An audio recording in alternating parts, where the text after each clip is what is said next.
இறுதி கட்டத்தில் இருக்கக்கூடிய இந்த 26 தேர்தல் ரேஸில் முந்துவது யார் என்பதை பேச முதல்ல திரு முஸ்தபா அவர்களை அன்போடு அழைக்கிறேன்.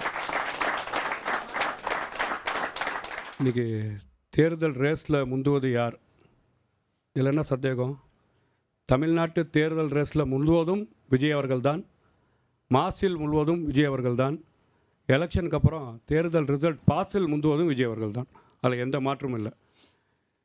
அதையெல்லாம் தாண்டி இன்றைக்கி தமிழ்நாட்டு அரசியல் களத்தில் திமுக, அதிமுக தேர்தல் எலெக்ஷனில் முந்துறாங்களோ இல்லையோ, யார் தமிழ்நாட்டில் கரப்ஷன் பண்ணி ஊழல் செய்து யாரெல்லாம் இங்கே ஆட்சியை நடத்தலான்றதில் போட்டி முந்தி கொண்டு இருக்கிறாங்க. நம்ம பார்த்தோம். கடந்த 2021 எடப்பாடி ஆட்சியும் பார்த்தோம். இங்கே இருக்கக்கூடிய 5 வருஷ ஆட்சி திமுக ஆட்சியையும் பார்த்துருக்குறோம். மக்கள் விரோத ஆட்சியை இன்றைக்கி தமிழ்நாட்டு அரசியல் களத்தில் கலந்துட்டுருக்குறாங்க. இதை முந்துறதுக்கு இவங்க செய்யக்கூடிய வித்தை என்னன்னு கேட்டிங்கன்னா, 234 தொகுதி அறிவாலயத்தில் இன்றைக்கி 234 கூட்டணி வந்துருமோ போகிற போக்கலன்ற சந்தேகங்கள் இருந்துகிட்ருக்கு. அதனால் அறிவாலயம் பக்கம் யார் ஒதுங்கினாலும் இப்போ நிழலுக்கு நின்னா கூட வாங்க நீங்கள் உங்களுக்கு ஒரு கூட்டணி, தனியரசா உனக்கு ஒன்று, கருணாசா உனக்கு ஒன்று, வாங்க யார் வந்தாலும் வாங்க. பனையூர் பக்கம் யாருமே ஒதுங்கலையேன்னு கேட்குறாங்க. மக்கள் கூட இருக்கிறாங்க. மக்களோட நம்பி, மக்கள் களத்தில் நம்பி எப்படி சொன்னார்களோ, நாங்கள் பார்த்திங்கன்னா மக்களோட கூட்டணி வந்தவர்களே அரவணைப்போம் என்ற அரசியல் காலத்தில் இன்றைக்கி தமிழ்நாட்டு மக்கள் இன்றைக்கி ஒரு இளைஞர் பட்டாளம், அரசியலை மாற்ற நினைக்கக்கூடிய பட்டாளம் இன்றைக்கி ஆண்டு கொண்டிருக்கின்ற திமுக அரசாங்கத்தை ஆட்சியை மாற்றும் நினைக்கக்கூடிய ஒரு படை இன்றைக்கி தமிழக வெற்றி கழகத்தில் இருக்குது.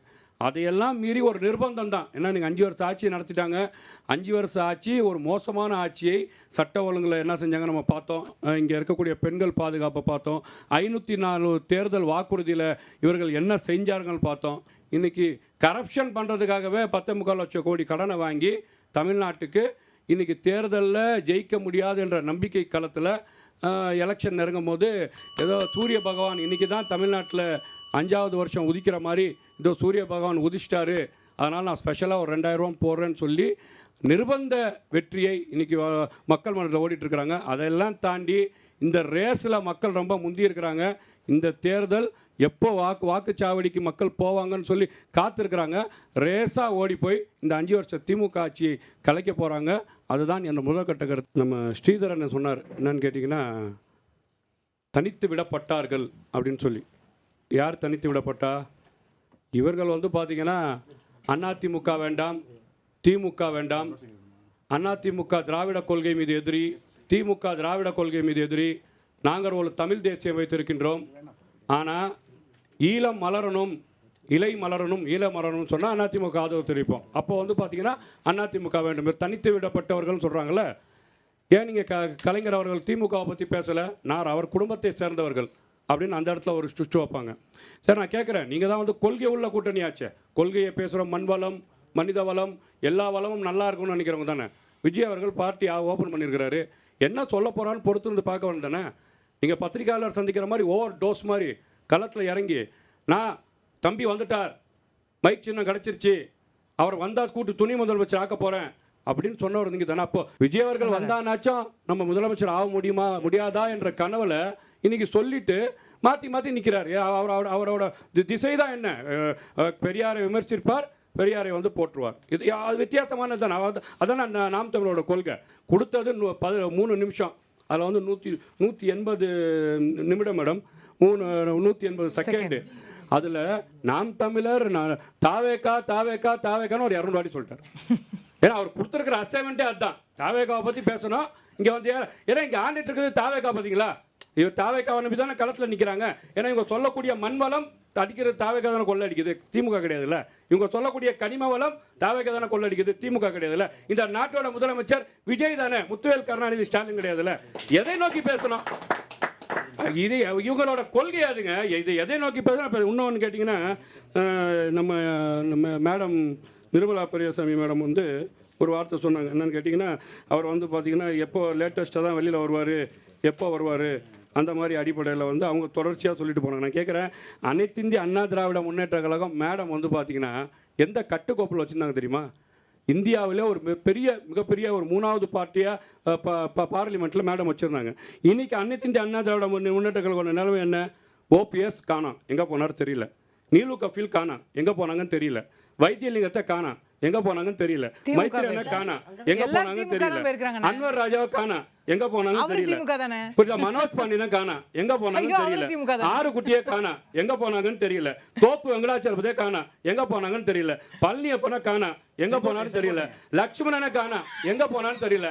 தங்கம் தமிழ் செல்வனை காணா, எங்க போனான்னு தெரியல. இப்படி வந்து நீங்க வந்து இயக்கத்தை செங்கோட்டையன் ஜேசிடி பிரபாகரன் இங்க வந்துட்டாரு. ஜேசிடி பிரபாகரன் இங்க வந்துட்டாரு. இதுதான் எடப்பாடி பழனிசாமியோட நிர்வாக திறமை. நான் கேட்கிறேன், திமுகவை குறை சொல்றதுக்கு உங்களுக்கு என்ன தகுதி இருக்கின்றது? நீங்க அண்ணா யூனிவர்சிட்டி திமுக இங்க திமுக காரங்க உள்ள புந்து பெண்களை பாலியல் வன்கொடுமை செய்றாங்கன்னா அங்க வந்து பாத்தீங்கன்னா பொள்ளாச்சியில ஒரு கூத்து நடக்குது. மாத்தி மாத்தி இதுதான் நடந்துட்டு இருக்கீங்க. இங்க நீங்க திமுக நடத்தக்கூடிய விஷயம் என்ன புரியல.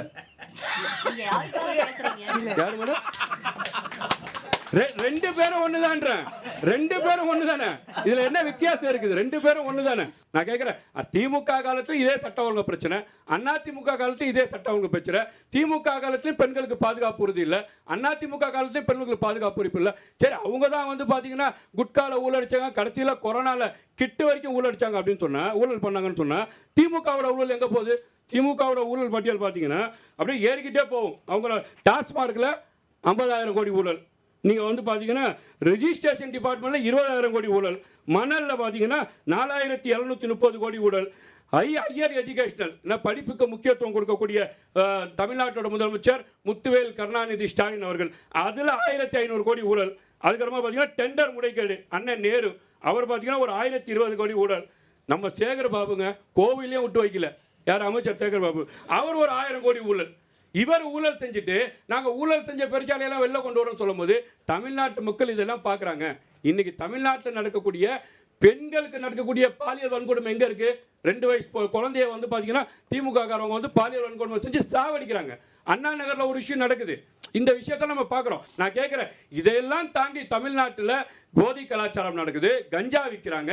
திமுகவை சேர்ந்த அகில நிர்வாகியே வந்து பார்த்தீங்கன்னா மெத்தபத்தின் 2,500 கோடிக்கு விற்கிறாரு. இது உங்களோட சட்ட ஒழுங்கு சந்திச்சிருக்குது. இவ்வளோ இருக்கக்கூடியவர் நீங்கள் இன்னும் டிஜிபியை போடாமல் இருக்கிறீங்க. நீங்கள் நடத்தக்கூடிய, நான் இவ்வளோ திட்டம் கொடுத்துட்டேன், சொன்ன திட்டமும் செஞ்சேன், சொல்லாத திட்டமும் செஞ்சேன். நீங்கள் செஞ்ச திட்டம் என்ன? இன்னைக்கு அடையாளோட மேற்பார்வையோட நிலை என்னங்க? பிரிட்ஜோட நிலை. யாராச்சும் மேலே ஏறி போக முடியுமா? பயந்து போகிறோம். திருவண்ணாமலையில் கட்டினாங்க 15 கோடி ரூபா பிரிட்ஜு, அதோட நிலை என்ன? உளுந்துக அப்படியே விழுகுது. அப்போ தரமில்லாத கல்வி, தரமில்லாத சுகாதாரம், தரமில்லாத பெண்கள் பாதுகாப்பு, இந்த நாட்டில் வந்து பார்த்தீங்கன்னா கஞ்சா புழக்கம் அதிகமாகும்னு சொன்னால் கண்டிப்பாக இந்த திமுக அரசாங்கத்தை முன்வைத்து இந்த 5 வருஷம் மக்கள் வரதாச்சு மக்கள் பார்த்துட்டாங்க. மேடம் ஜெயலலிதா இருக்கும்போது ஏடிஎம்கே எப்படி இருந்தது? இப்போ எடப்பாடி பழனிசாமி அவர் கையில் வந்ததுக்கப்புறம் ஏடிஎம்கே நிலை எங்கே இருக்கேன்னு கேட்டிங்கன்னா, அம்மா இருக்கும்போது ஆட்சியில் பங்குன்னு யாராச்சும் சொல்ல முடியுமா? சொல்லவே முடியாது. ஆனால் இன்னைக்கு நிலைமை என்ன? மேலே உட்காந்து சொல்கிறாரு, ஏங்க நான் தான் முதலமைச்சர். அவர் தான் முதலமைச்சருங்க, அவர் மாப்பிள்ளை, ஆனால் அவர் போட்டுக்க ட்ரெஸ் மட்டும் எந்திருந்தார் மோடி. அந்த நிலைமை தான் அதிமுக நிலைமை இருக்கின்றது. முழுக்க திமுகவும் அதிமுகவும் மாட்டு மக்களை ஏமாற்றி கொண்டிருக்கின்றது. வரும் தேர்தல் மக்களுக்கான தேர்தல். விவேகானந்தர் சொன்ன மாதிரி 100 இளைஞர்கள் குழு மாட்டி காட்டல் சொல்ற மாதிரி இன்னைக்கு பல இளைஞர்கள் விஜய் அவர்கள் பின்னால் வந்திருக்கின்றார்கள். தமிழ்நாட்டு அரசியல் களம் மாறப்போகின்றது. மரியாதைக்குரிய விஜய் அவர்கள் ரேஸில் முந்தி தமிழ்நாட்டு தேர்தலிலே நானும் முதலமைச்சர் என்ற நாற்காலில் அமர்வார் என்று சொல்லி வாய்ப்பளித்த அத்தனை நல்லுறவுகளுக்கும் நன்றி பாராட்டி விடைபெறுகிறேன். நன்றி, வணக்கம். இனி செல்லும் இடமெல்லாம் செய்தி. தந்தி டிவியின் வாட்ஸ்அப் சேனலை ஃபாலோ பண்ணினா செல்ல இருக்கும் இடமெல்லாம் செய்தி. இதோ QR கோட், இப்பவே ஸ்கேன் பண்ணுங்க, ஃபாலோ பண்ணுங்க.